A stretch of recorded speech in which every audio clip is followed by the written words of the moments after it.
May I now respectfully invite the President of the Republic of Kenya, His Excellency Dr. William Ruto, for his remarks, please. Thank you very much. Your Excellency, my dear brother, President Nana Akufo-Addo, I take this opportunity to express my great appreciation for extending your invitation for me to undertake this state visit to Ghana. Let me also thank you most sincerely for the warm reception accorded to me and my delegation in this beautiful city of Accra and this great nation. Ghana and Kenya have strong and historic ties back to pre-independence period when our founding fathers fought for freedom against colonial rule so that our two nations could determine their own destiny. As I told you earlier, Mr. President, Ghana's independence was a great inspiration to many countries, including Kenya. And it is the reason why our founding fathers had common focus on liberating our two countries and giving the chance to our people to determine their destiny. Before this state visit, our respective delegations have discussed the elevation of our dedicated mechanism for the conduct of our bilateral relations from a joint commission for cooperation to a binational commission.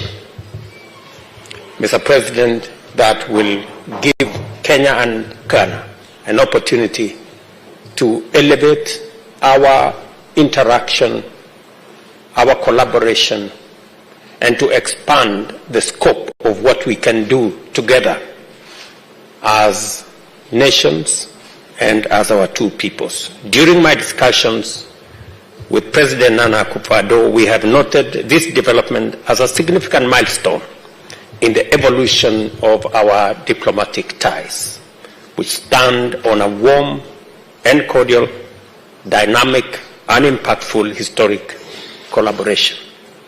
We've also agreed that the inaugural session of the Binational Commission will provide us with an opportunity to reaffirm our friendship, deepen our bilateral ties, and strengthen the noble cause of African economic integration as exposed by our Africa Union Agenda 2063.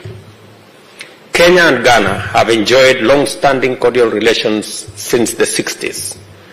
This was preceded by pre-independence solidarity between our two leaders, who were among the conveners of Pan-African conferences.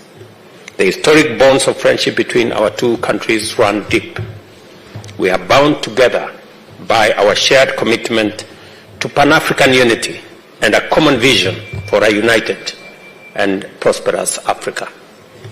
It is appropriate that our two nations, which have long played strong roles in fostering Pan-African unity, also make similar contribution to the development of Pan-African trade integration. It is also imperative that we continue to strengthen our relations, enhance our solidarity, expand cooperation and deepen mutual understanding to unite and deliver inclusive economic growth for the peoples of our nations and for our continent. The Pan-African independent movement inspired many African countries that followed in Ghana's independence. Once again, in its capacity as the home of African Continental Free Trade Area Secretariat, Ghana is a leading force in economic integration and development of 55 countries within 8 regions, economic communities in our continent. I thank you, Mr. President, for spearheading this development, for your support to the ACFTA Secretariat, and for your support to the Secretary General, and for Ghana's hosting of the Secretariat on behalf of our continent. Your Excellency, still on the subject of integration, and especially in accelerating the free movement of people within our continent, I welcome your recent announcement of your commitment to remove entry visa requirement for all Africans by December this year. This commitment aligns with one of the goals of the Africa Continental Free Trade Area to create a single market in the continent to drive economic growth, grow and create more jobs, and eradicate poverty. I have informed President Akufo-Addo that in similar vein, Kenya recently removed visa requirements for visitors from all countries with effect from January 1st this year. This underscores Kenya's commitment to complement Ghana in improving free movement, increasing trade, and building a stronger, more united continent. The free movement of people between our two countries has contributed immensely to trade, investment, and tourism. In this respect, His Excellency and I noted that trade between Kenya and Ghana is growing. In 2022, for example, in 2022, for example, Kenya's imports to Ghana were valued at $10.4 million US, and imports were valued at $4.8 million US. We have agreed that there remains great potential to enhance trade between our two countries, especially in the numerous opportunities arising from the establishment of the Africa Continental Free Trade Area. President Akufo-Addo and I are encouraged that under the ACFTA, our two countries have taken bold measures to explore these opportunities. We recall that in October 2022, I flagged up from Nairobi the first consignment of Kenyan tea destined for Ghana. On 23rd September 2023, Kenyan-made chloride-exide batteries worth about 9.3 Kenya shillings landed in the Ghanaian port of Tema, while Little Cab, a taxi-hailing service from Kenya, is now also operational in Ghana. My brother and I noted that Ghana Export Promotion Authority facilitated Ghanaian business people to undertake a market entry expedition to Kenya between May 23rd and 27th last year, and consequently, the Ghana Trade House was launched in Nairobi.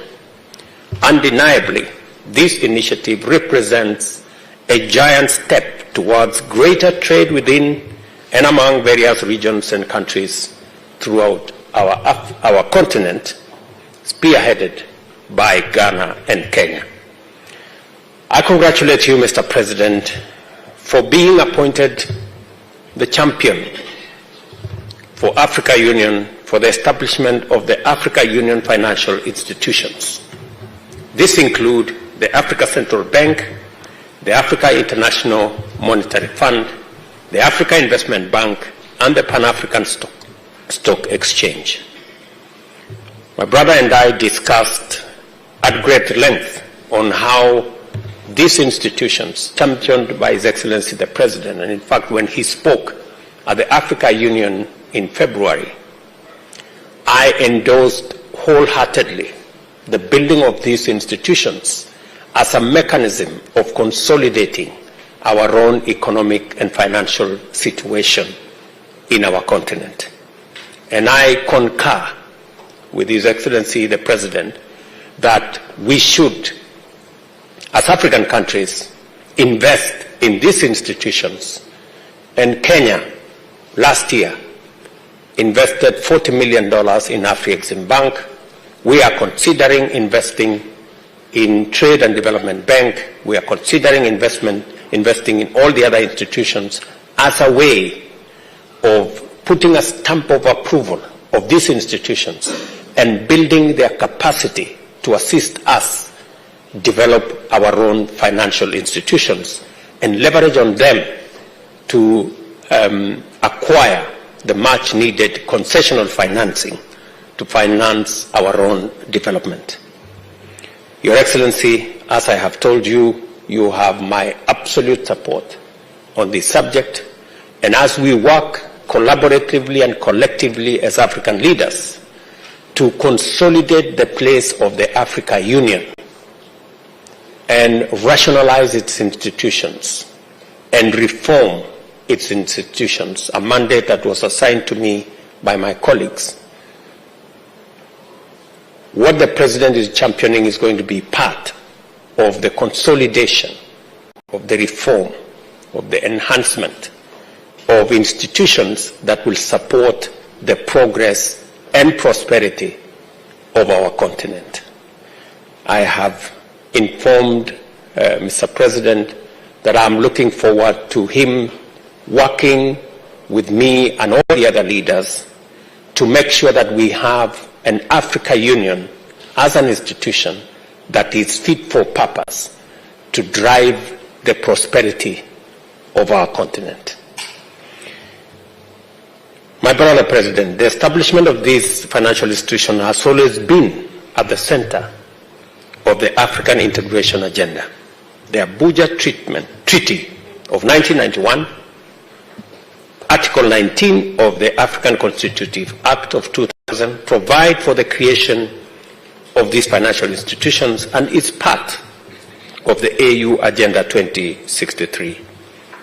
Excellency, I wish to express utmost appreciation to the organizers of what we have today and what we will have later in the business forum, and we will have an opportunity to address our business people, guide them and provide them with the latitude for them to interact with our officials so that we can facilitate greater investment, more trade, and enhance our collaboration in a much meaningful way.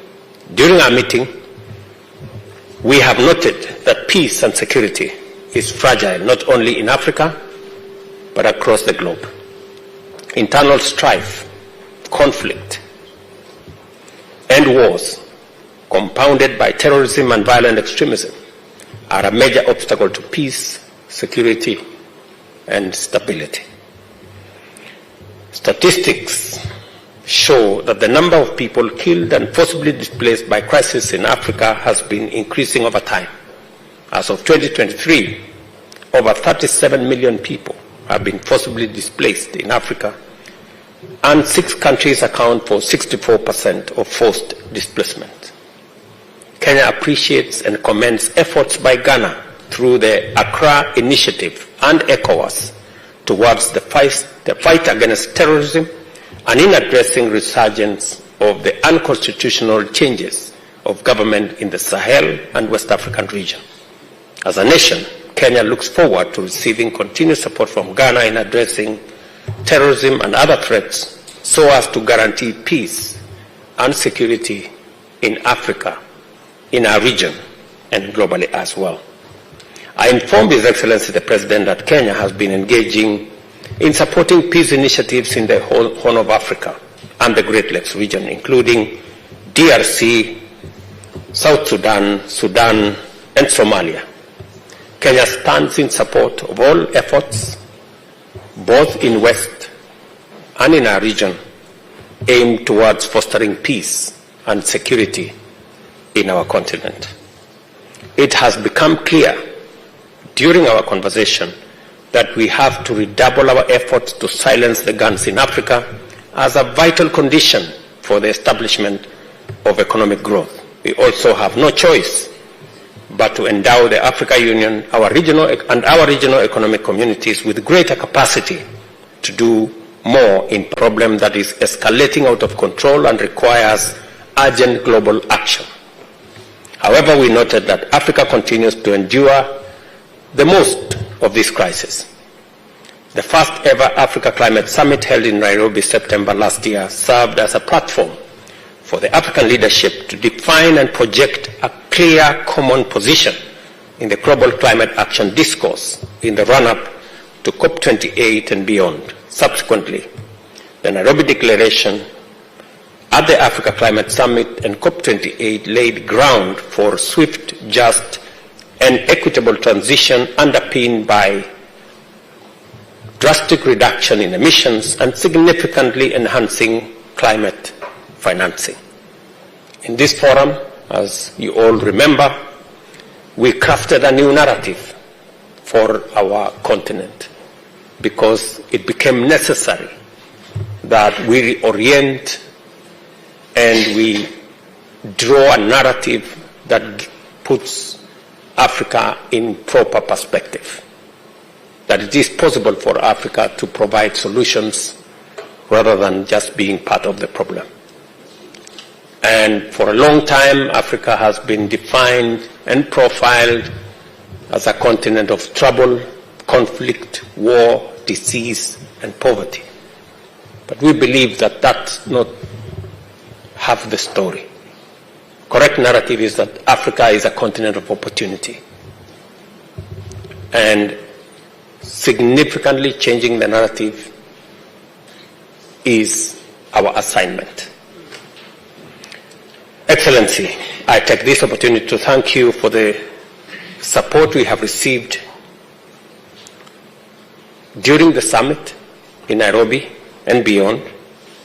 Your attendance underscored the unity of African leadership in formulating interventions and other commitments aimed at mitigating the rising impact of climate change by implementing homegrown solutions for the prevention, mitigation, and recovery and respect to disasters arising from climate change. Your Excellency, you remember we also discussed and agreed that reforms are needed to give Africa a fit-for-purpose institution for the effective implementation of Agenda 2063, and we have agreed on common positions of how we are going to take this going into the future. Finally, on 15th March this year, the African Union Executive Council unanimously decided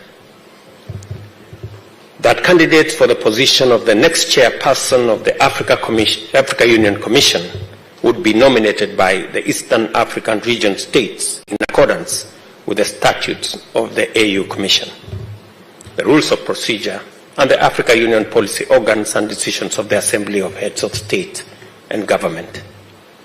Your Excellency, my dear brother, I thank you most sincerely for accepting to support Kenya's candidature for the position of the chairperson of the Africa Union Commission 2025-2028, which has been initiated following comprehensive stakeholder engagement process across government. Kenya's candidature is informed by our leading role in enhancing and sustaining the Pan-African agenda in terms of independence and sovereignty, peace and security, development and prosperity, as well as sustainability and climate action. We hope to work with all as we try to achieve Africa's 2063 agenda. On our part, I have assured His Excellency that Kenya will support the Republic of Ghana for the candidature of Honorable Shirley Bochwe, Minister of Foreign Affairs and Regional Integration, for the position of Secretary General of the Commonwealth for the period 2024-2029. Excellency, this presents an opportunity for Kenya and Ghana to collaborate. I take this opportunity